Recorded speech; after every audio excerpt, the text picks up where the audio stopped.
Hi guys, we are in Rome right now. We had an amazing time in Satrelli thermal pools this morning and we reached Rome this afternoon and we are all set to explore Rome. If you are new here, we are a family from beautiful Sri Lanka. Now we are living in amazing New Zealand. We absolutely love to travel, and in this series, we are taking you along on our 40-day adventure through Europe. We'll be visiting 8 incredible countries, exploring new places, cultures, and making unforgettable memories. Stay tuned for all the exciting moments we'll be sharing along the way. After a short drive from Saturnia hot pools, we decided to do some shopping since we'll be staying in Rome for 4 nights. It was the perfect opportunity to explore the city and pick up a few things.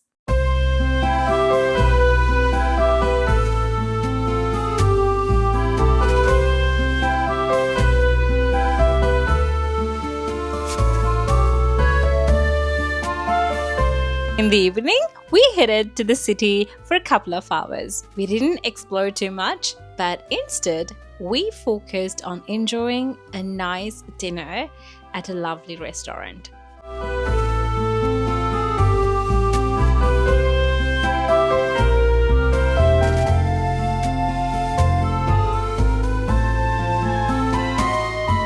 The name of the restaurant was Conte Berrillo.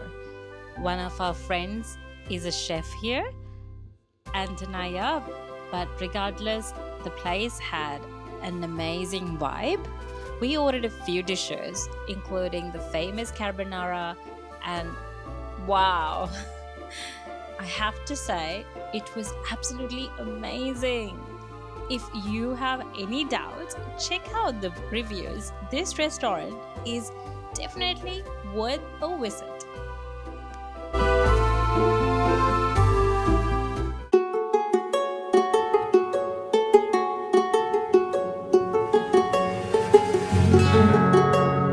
Guys, we are in Pantheon right now and we are all set to explore. However, we did not book our tickets online. There are 3 queues here. One is for pre-booked, then there's the credit cards, and then there's the cash ones. So we gotta go back to the credit card line and explore the Pantheons.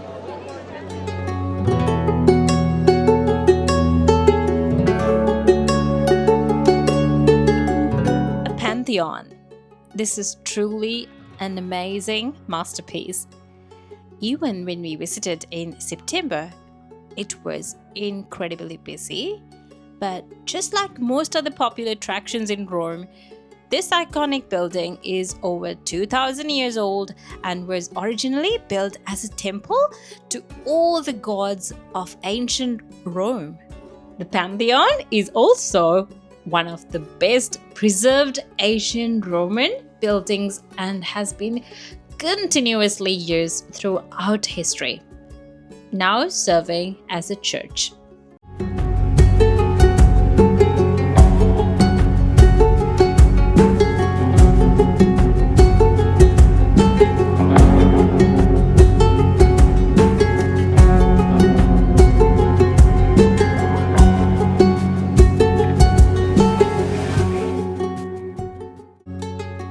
I have to say, when you walk along the streets of Rome, every corner has something amazing to see. If you have time, definitely take the opportunity to explore. Also, it's incredible that there are still working water fountains throughout the city. We noticed a long line in front of the church. Since the line was long, we decided to queue up as well. But we saw a few people just walking straight in, so we decided to follow them. Little did we know, we ended up entering the stunning Sant'Ignazio. church. The 3D artwork of the ceiling was absolutely breathtaking. It felt like the artwork was coming to life, and also the line that you saw outside was actually for those who wanted to get in front of the camera for a perfect selfie. And if you have time, it's definitely worth waiting for. But even without that, the church is absolutely mesmerizing. This wasn't on our list, but we are so glad we didn't miss it.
Our next stop was the iconic Trevi Fountain. Once again, the place was packed with tourists.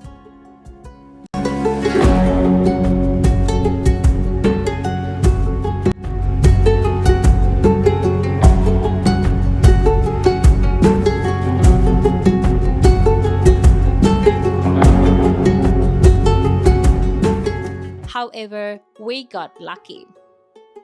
As of late 2024, Rome has implemented crowd control measures at the fountain, including barriers and a reservation system to limit the number of visitors at any given time. But we had the perfect timing. We were fortunate to have plenty of time in front of the fountain, and it was absolutely amazing.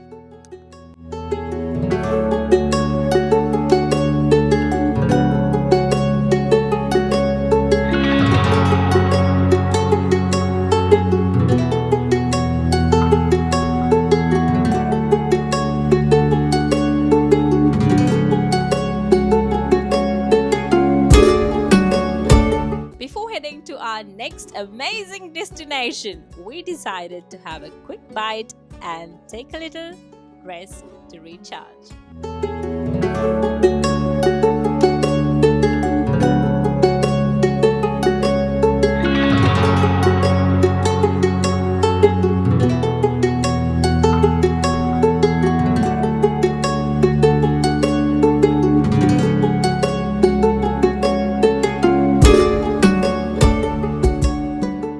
Now, you probably guessed what our next stop was: the amazing Colosseum. We booked our tickets to the Colosseum online, but the one we found didn't include access to the gladiators pit. Unfortunately, we were a bit late with our booking, so we highly recommend booking in advance to avoid missing out on special areas like the gladiators pit. It's definitely worth planning ahead. We'll leave the official ticket website to the description below so you can easily secure your ticket.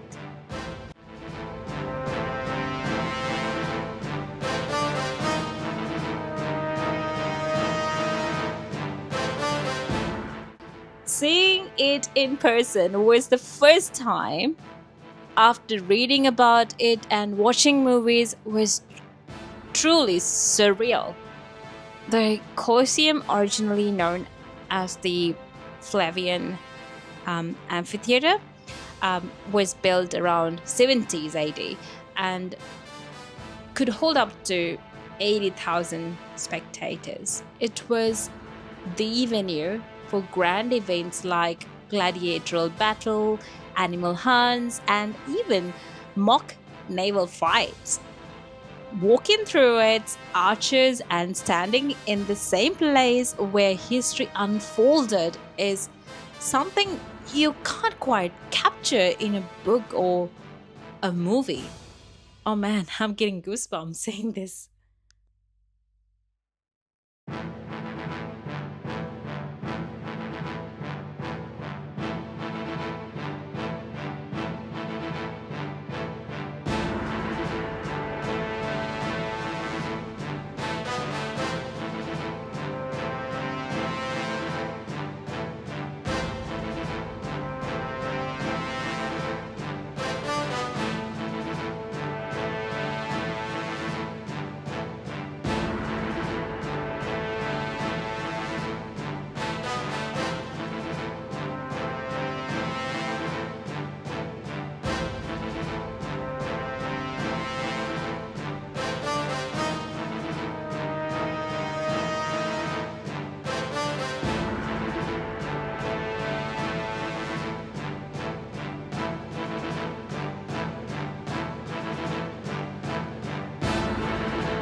Also important to acknowledge the more somber side of its history, as many people suffered here in the name of entertainment. But today, the Colosseum stands as a symbol of Rome's incredible engineering and architectural skill.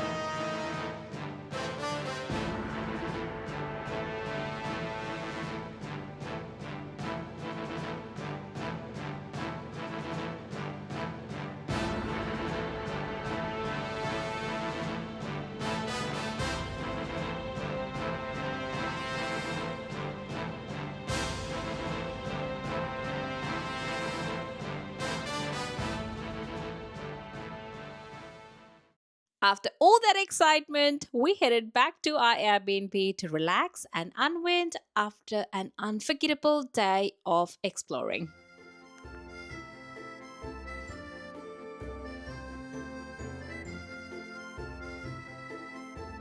We decided to have dinner at a restaurant right next to our Airbnb. It was a lovely spot. Though we hadn't noticed it during the day, I have to say, life really comes alive at night here in Rome. The streets, the lights, the atmosphere, everything feels so different and vibrant in the evening. The restaurant owners were kind enough to let us sneak a peek into the kitchen, which was such a fun experience.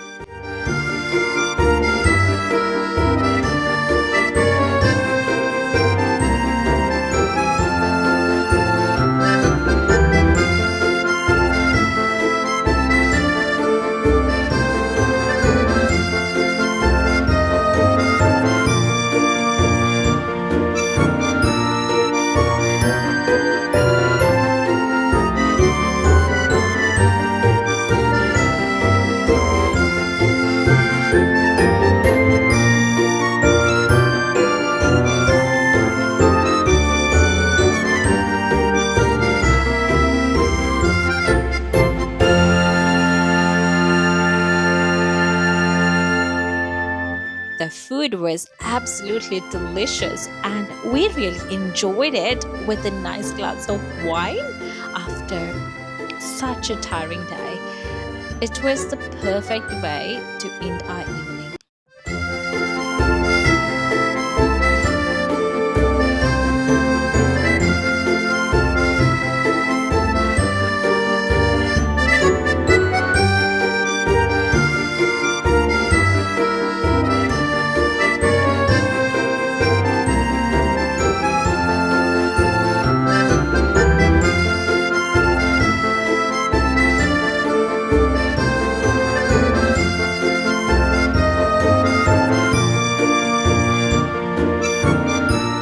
Alright guys, that's the end of our part 1 in Rome.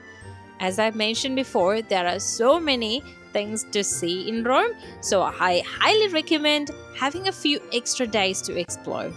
The best part is, most of the major attractions aren't far away from each other, making it easy to explore.